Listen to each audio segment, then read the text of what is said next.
Today on the compliance tip of the day, we're going to look at some current M&A issues under the FCPA from the domestic perspective. The compliance tip of the day. This is the podcast where we bring you daily insights and practical advice on navigating the ever-evolving landscape of compliance requirements. Whether you're a seasoned compliance professional or just starting your journey, my aim in this podcast is to provide you with a bite-sized, actionable tip to help you stay on top of your compliance game. And now I'd like to say a few words about the latest podcast on the Compliance Podcast Network, AI Today in 5 with 5. Thrilled to announce the inaugural episode of my latest podcast series, AI Today in 5. I wanted to do a short, curated set of stories and news stories about AI for the compliance professional and the greater business professional. You can check it out on Megaphone, the Compliance Podcast Network, Spotify, iHeartRadio, or Apple, or wherever great podcasts are listened to. Check out AI Today in 5. Today on the compliance tip of the day, we began an exploration of why your organization should engage in pre-acquisition due diligence in any merger and acquisition. So why should a company engage in pre-acquisition due diligence in the M&A context?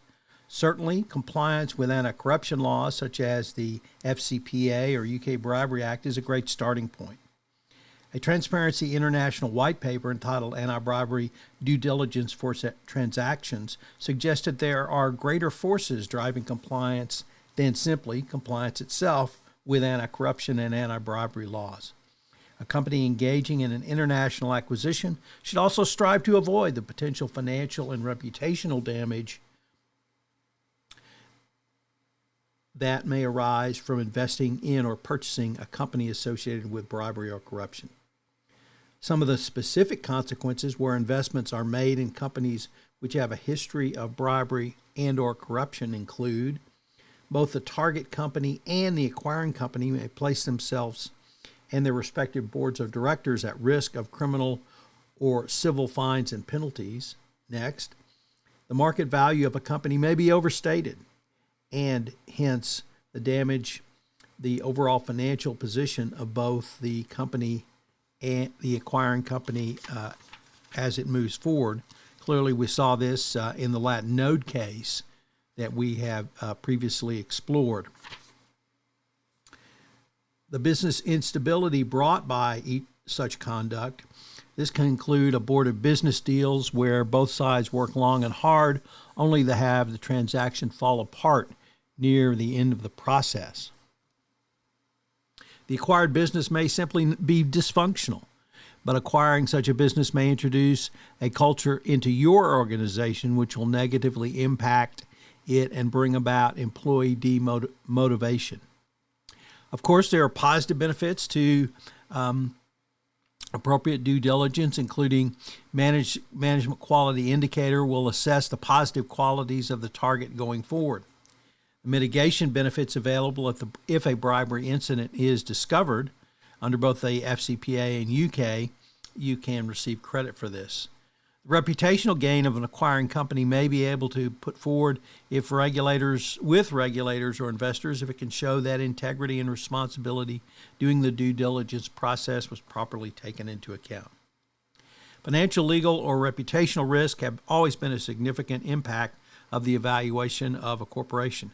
Factors such as current or historical bribery and corruption are critical in any analysis.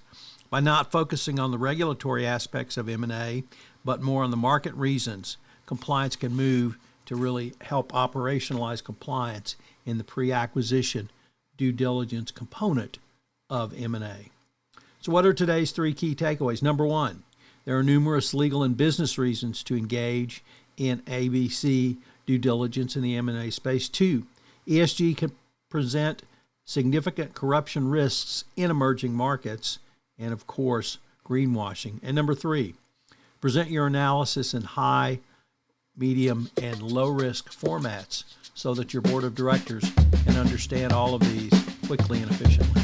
One of the things that I'm happy to do for you, the compliance profession is if you have a question or a series of questions you would like some compliance tips on, I'm happy to take any requests that you might want, certainly anonymize them and give you a quick tip, either one quick tip or maybe a week's worth of quick tips. So if you have any tips you want about your compliance program, you can shoot me an email at tfox@tfoxlaw.com.